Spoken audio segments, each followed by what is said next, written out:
An adventure aboard the train that never stops. Part 1.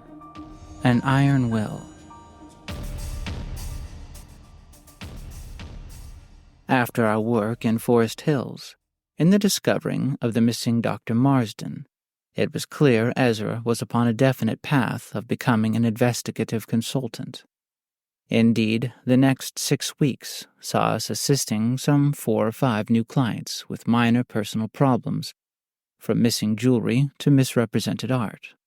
I say clients now, as I had at this point taken the steps to ensure we were operating in a more formal business-like format. With Ezra, having insisted I continue to aid him in his work, I was forced to take some firm stances on such things as contracts and payment terms.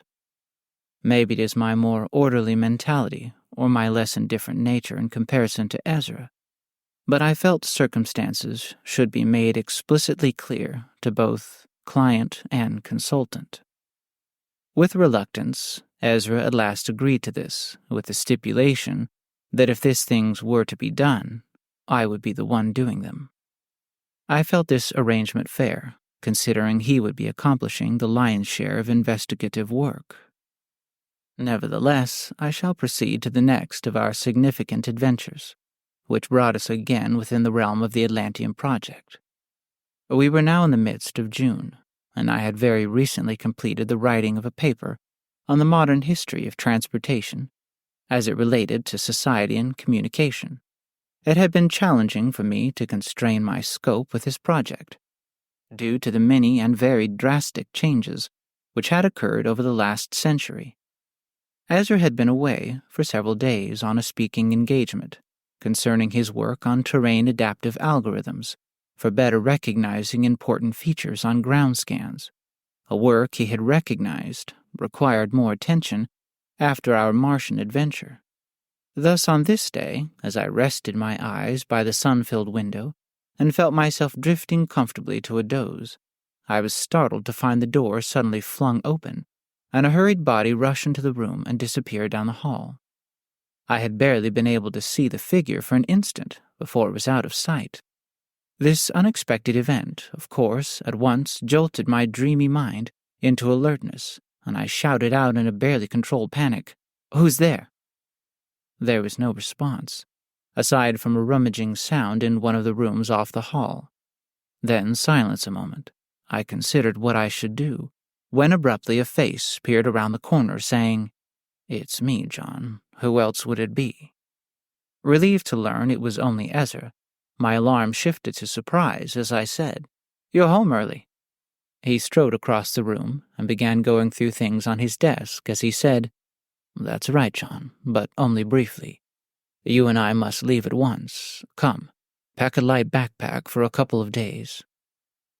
"What are you talking about?" I asked. He paused long enough to say, "We have a meeting in Pittsburgh this evening, and then must catch the train that never stops." Ezra refused to go into further detail, instead pressing me to prepare for our departure. I could do nothing but acquiesce, and in a rush, throw a few things into a backpack before being hustled out of our apartment into the afternoon heat. There was a car waiting, and jumping in we hurried towards South Station. The only bit of information I gleaned from my friend during that 10-minute ride was that our train, not the train that never stops, mind you, but our train to Pittsburgh, was departing at 3:15.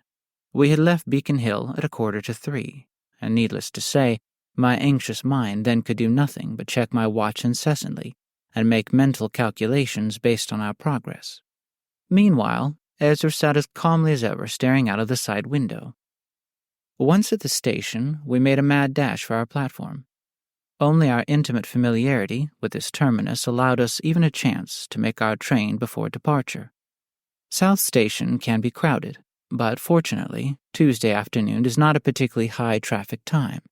As we jogged along, the straps of my pack chafing my shoulders, I kept recalculating. At times I thought we just might make it, and a moment later I would realize it was impossible. Then the platform was ahead, and I was looking everywhere for a clock. I did not trust my own watch. It could be slow, I thought.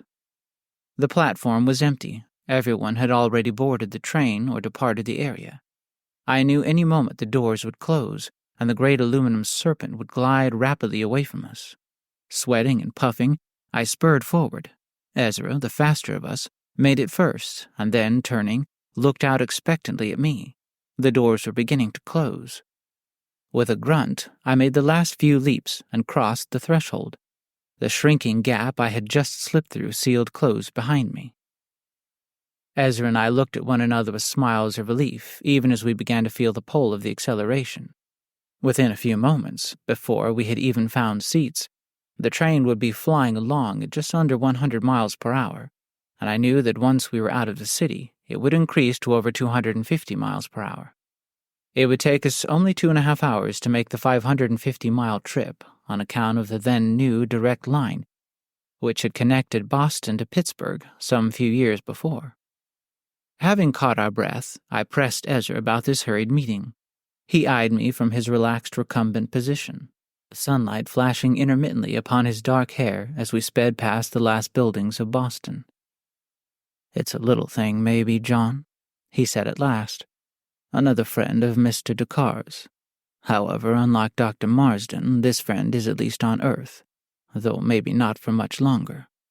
She has accepted a terminal diagnosis, though I understand it's nothing immediate. She would like to finalize the arrangement of her physical concerns." I looked hard at him, saying irritably, "You rushed me out of the apartment because someone wants to finalize their will. We could have taken the morning train if there was no possibility of imminent death." He smiled wryly. "Oh, John, there's more than that. Though I'll be honest, my interest wasn't exactly piqued either. Rather, it was more for you that I took up this task. You see, our client is Miss Phoenix Jackson." He saw my mouth drop open and smiled as he went on saying, "Yes, that Miss Jackson, the owner of Phoenix Steel." As I'm sure the reader is well aware, Phoenix Steel is the largest mill in the United States, indeed the Western Hemisphere, but what was far more interesting to me was Phoenix Corporation's railway complex. I had just spent weeks studying the creation and operation of this amazing system. Ezra laughed at my gaping mouth, saying, "I thought you'd feel that way, John." Recovering, I said to this, "Well, regardless of my interest in the Phoenix Railway, what is the purpose of such haste for us?" Ezra smiled again as he answered, "The Möbius passes by Pittsburgh just after midnight tonight. You and I, John, are destined to be on a launch to join it." My incredulity at this proclamation cannot be overstated, as I plied Ezra with a flurry of questions. But he would give me no further details. Instead, he said only that his conversation with Miss Jackson had been very brief and rather hurried, and that she would go over everything again in greater detail when we met with her that evening. Thoroughly unsatisfied with this response, I turned from my stolid companion and looked out the window as the world sped past. I knew he loathed repeating information. He did not mind to hear it again or to consider it again, but to repeat it was drudgery to him. Thus I was left to my own postulations, and though I tried diligently, I could hardly hypothesize what a dying woman finalizing her will had to do with us riding the Möbius, regardless of the fact that this woman had created the machine itself. No later than 5:45, Ezra and I were disembarking onto the platform and moving toward the exit. I had made this journey only once or twice, but as the Homestead station was then new, and it had been well designed, we easily found our way, and soon were in a car headed to the home of Miss Phoenix Jackson in Fox Chapel. The drive was only 20 minutes or so, and took us, of course, into one of the wealthiest areas of Pittsburgh. Surrounded by a solid high stone wall, Miss Jackson's large manor stood apart, even in that district of such tremendous wealth. After passing the security check at the gate, our car bore smoothly up the paved drive, through a tunnel of arching maple boughs. A flowing green lawn stretched beyond in both directions before losing itself within a dark hardwood forest, which encompassed the entire estate. Looking forward, I saw the brick mansion, old and proper. And now at the entrance, Ezra and I stepped from the vehicle onto the paving stones, and as I looked in awe at the architecture and landscaping, Ezra sent the car away, saying Miss Jackson would secure our transit from here. "You could have warned me we were to be meeting Miss Jackson," I said with some annoyance. "To what purpose?" he said dismissively, as he strode past me and up the stairs. A member of the staff stood waiting for us, and with a polite greeting, he led us into the home, saying Miss Jackson would be with us in a few minutes. We were guided into a sitting room and offered refreshments. As usual, Ezra sat calmly, as if he came here often and knew the place as well as his own home. I, meanwhile, looked about myself in deep self-consciousness, as though I no more belonged there than a hippopotamus belonged in a hair salon. Thus, in spite of the luxuriousness of my seat and excellence of the refreshments, a few uncomfortable minutes passed until I was startled to see a figure in the doorway.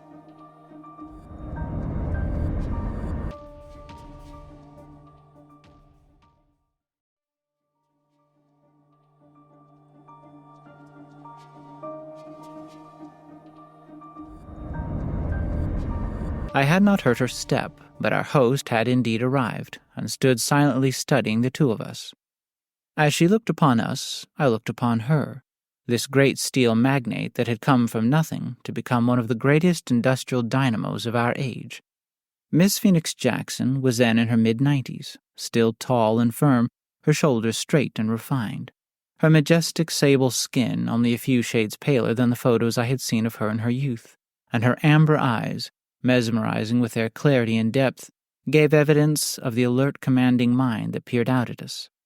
Her hair, though silvered and a bit thin, was still kept long, demonstrative of her defiance to demur to expectations. She spoke, and her voice, though smooth, was a command, even if just to listen. "Good evening, gentlemen. I am Miss Jackson. I'm very pleased to meet you." We both rose and, taking her hand one at a time, introduced ourselves. She smiled appreciatively and said, "Thank you for accepting my hurried invitation. How was your journey?" "Fine," I said, though I was a little rushed. I didn't really have time to prepare.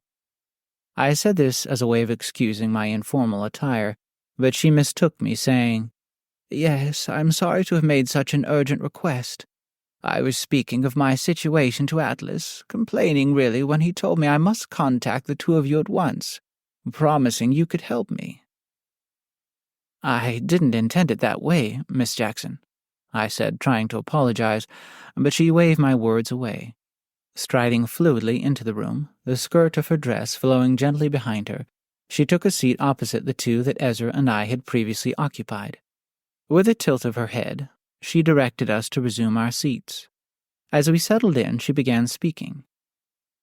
"Intentions can be wily things, Mr. Spencer. They are often perceived as something outside the self, intentions that went awry, intentions that were misunderstood, as if they had a mind of their own. Throughout my life I've been accused of having the best intentions by my supporters and the worst by my detractors. Lately, however, I've been reflecting more on the unintended, the negative externalities that are neither good nor bad intentions, but rather unforeseen byproducts." Turning in her chair, she pointed to a small photo on the mantel behind her. "That is my great-great-grandfather, Elias Jackson," she said. The frame photo was small and on the opposite wall, so I couldn't see any detail, but it was clearly an early photograph, yellowed and faded. It depicted a heavily bearded man with a serious expression. "He was a remarkable person in a challenging time," she continued, turning back to us. "Despite the restrictions placed on emancipated men, he remained steadfast in his intentions and, against all odds, became a successful writer and speaker. He also excelled as a father, creating a family that could carry his thoughts and dreams from generation to generation, bringing his knowledge and experience into the ever-moving future." She paused, glancing back at the photo, contemplating for a moment before continuing. "Perhaps it's my age, but even before my diagnosis, I felt a strong desire to understand my own lineage.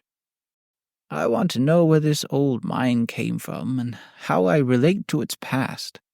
How have I embraced this mental inheritance, and how have I resisted it? When was it right to do the one or the other?" She let out a small, sad laugh before adding, "But these are just the musings of an old woman. You are young, active men, eager for duty and achievement. You want to know why I called you here? Well, as I mentioned to Mr. Lockwood." But here Ezra interrupted. "Pardon me, Miss Jackson, but I would prefer if you could share the whole situation again. I fear I received the rather rushed, shall we say, frenetic version earlier. Since I haven't informed my friend John of anything, it would be best for both of us to hear your tale in full together." "Oh," Miss Jackson said, leaning back in her chair, a hint of a troubled smile gracing her lips. After a moment of contemplation, she continued, "Looking backward has led me to look forward. My contribution, whether for good or ill, has been made to humanity. My final great task is to decide who will carry on in my absence, and what will become of my life's work. Who can bring the newborn phoenix into the future when this old girl turns to ash? For you see, my young friends, one negative externality, one unintended consequence of my fierce determination to succeed and build this empire, is that I never had children of my own. Yes, I convinced myself it was one or the other, but now at the finish line, I find myself seriously doubting that logic. What could I have taught? What could I have shared? How could I have helped the new generation? Indeed, how might I have grown myself have I not been so—" She left the sentence unfinished, her chin dropping as she breathed gently, her thin shoulders rising and falling. Then suddenly straightening and slapping the tops of her legs, she said, "I'm sorry, gentlemen. Despite my best intentions, I seem to keep relapsing into melodramatic brooding. The young have no time for such things. As I was saying, I have no heir, no protégé, no one from the new generation whom I can fully trust. Therefore, I have decided that my empire must be torn asunder. Just as Alexander the Great's empire was divided among the Diadochi after his fall, so too shall the phoenix be fragmented, never to rise as one from the ashes again. It is too great, too powerful to be left in the hands of those within the organization who are even now striving against one another for power and control. I have kept the company private to avoid this corruption. I have never allowed a board or an investment group to manipulate my creations and poison the health of my company. The quality of the goods, the happiness of the employees, and the efficacy of the service are the only things I have ever considered, not the greed of investors." Her voice was firm, yet I could see the years of struggle etched on her face, the battle between her strength and her fears waging constantly within her. She continued, "Carving up the Phoenix Corporation seemed to be the only way forward. That has been my plan, documented for some time now. Tear it down. It's too great. I disclosed this plan to the entire organization and took preliminary steps to achieve it. However, almost immediately I was met with a torrent of issues that had never surfaced before, at least not to this magnitude. Labor disputes, machine breakdowns, costly miscommunications, supply disruptions. From management to staffing to technology, it's one crisis after another. Arson, property damage, you name it. My COO, Aidan Turner, poor man, has a wife and 2 children, and yet he spends 12 to 15 hours a day in the office trying to manage this chaos alongside me. If there isn't an issue at the mill, there's one at the mines or the recycling plant. The engineers add a zero to an order. The warehouse loses a pallet of goods. A ship arrives late, a truck departs early, on it goes, day after day. Hayden finally admitted the other day what I had sensed in his eyes for weeks.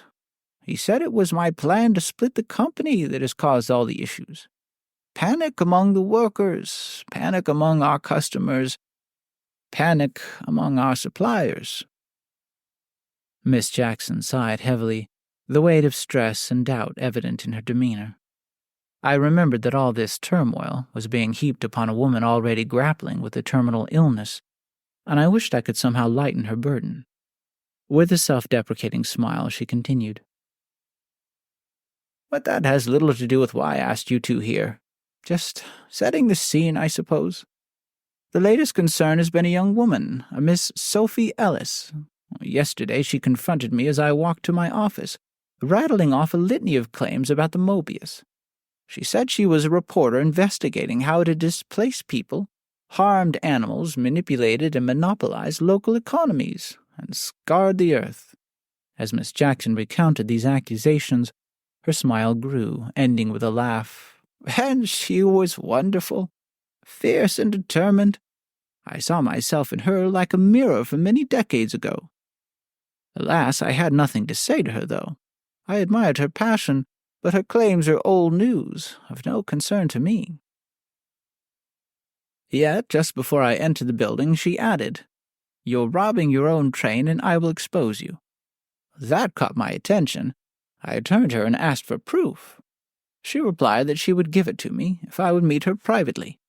I suggested we speak then, but she glanced suspiciously at my assistant, my guard, and a junior officer who had stepped outside, as she insisted on privately. I will say she is not the first to approach me like this, but her earnestness and final claim gave me pause. We had been receiving reports of shortages from the Möbius, which I found deeply concerning. My train had, until now, been free from interference. I decided a few minutes of my time was worth whatever she had to say, and I arranged to meet her at my home this morning. I pressed her about the alleged thievery. She claimed producers were being shorted on deliveries, discrepancies in weights. For example, the Glenhart Co-op claimed they loaded 20 tons of potatoes, but the recipients only tallied 19.5. Aidan and I had already heard these reports and initiated our own investigation. We were thorough, but found no definitive proof. It seemed to be a matter of bad accounting, yet the reports continued to grow with every swing the Möbius made, and I'm becoming increasingly worried. Now this young woman arrives, claiming she has proof of robbery, and that if it isn't an internal operation, then a band of rogues is stealing from my train during transit. I couldn't help but laugh at the idea. I asked her, somewhat sarcastically, "You think someone is stealing half a ton of potatoes in the wild off a train going 100 miles an hour?" But she stood firm and insisted she could prove it. When I pressed her on how, she finally confessed that she had already snuck onto the Möbius and seen it with her own eyes. Miss Jackson laughed at my reaction to her suggestion. "My thoughts exactly, Mr. Spencer. I told her she was very bold and impertinent, and that if she had indeed boarded my train, I could have her arrested." "Small price," she replied. "Small price. Oh, she was wonderful. I could hardly believe she was real." Well, not much else came of the conversation, I'm afraid. She had nothing more to offer, and I had no reason to believe her. She admitted, rather hesitantly, that she had video evidence, which of course means little since it can be easily faked. I called my assistant to see her out, but just as she was leaving, she added, "By the way, Miss Jackson, I learned while researching you that we are related. I am the great-great-great-granddaughter of that man, Elias Jackson," pointing to the photo on the mantel here. I was, of course, quite astonished by this claim, but said nothing more than goodbye. However, I immediately had my team look into this possible connection. As I mentioned, I have no children, but nor do my two siblings. Indeed, I understood myself to be the last of Elias's line. A sad end to such a fruitful beginning. Yet it turns out her claim of relation, however distant, is true, and I must admit there was something undeniably familiar about her. This revelation has quite jarred me, I must say. My legacy troubles me, as I mentioned earlier, both my financial legacy and my experiential one. I have no young close friends who honor and respect me. Yes, you might say, I honor you, Miss Phoenix, I respect you. But that respect stems from my wealth and success, not from knowing me intimately. My friends are all like Atlas, grown and powerful in their own spheres, but the next generation feels separate from us. There are too few young people these days, too few like yourselves. The thought that all I have worked so hard to learn and share will simply vanish scares me more than death itself. If I could pass on my legacy, if I could trust it to another distant child of Elias Jackson, I would find peace. And so I am tempted by this young woman, but I can't shake the feeling that it's all foolishness. She is a stranger seeking gain, assuredly, perhaps an inheritance. Yet doubt lingers in my mind. I must know her true intentions, and quickly. I see your impatience, so I'll add only this final detail before I give you your orders. Hours after our meeting, this young woman sent me a message, saying she would be boarding the Möbius this very evening, and would prove her claims. Now, after this old woman's lengthy rambling, I ask you, will you help me? I believe this wild young woman will board the Möbius, whether for the first or second time I cannot say, and whether she will uncover anything of significance seems unlikely, but I am deeply concerned for her, and curious about her intentions. She must be monitored, not just for her safety, but by someone who can judge her character without bias. Is she who she claims to be, or is she merely angling for a morsel from my will? Atlas has told me that no one can perform this task as effectively and discreetly as you, Ezra Lockwood, and John Spencer. So, gentlemen, will you board the Möbius as well and observe this young woman? Determine if she is genuine or fraud, and whether some gang of bandits is indeed stealing from my train? Flabbergasted, I said, "But how, Miss Jackson? Would you have us take a launch onto the circuit?" "Exactly," she replied, a smile forming on her lips. "There are 8 launches in Pittsburgh tonight. You shall depart from the one at my mill. We cannot know which launch Miss Ellis will be using, so you must find her when on board. I could post guards at all the launches and stop her, of course, but a part of me wants to see if she truly would go through with this. It seems the only way to know if she is who she claims to be." Stupefied, I realized that Ezra had suggested this very plan, but I hadn't fully grasped its implications. He looked at me with calm questioning and asked, "What do you say, John? Would you like to take a ride on the train that never stops?"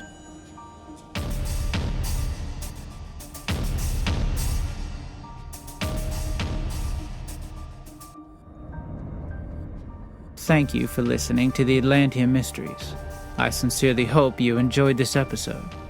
If you did, please subscribe and consider sharing it with a friend, and rate and review it on Apple Podcasts or Spotify or wherever you get your podcasts.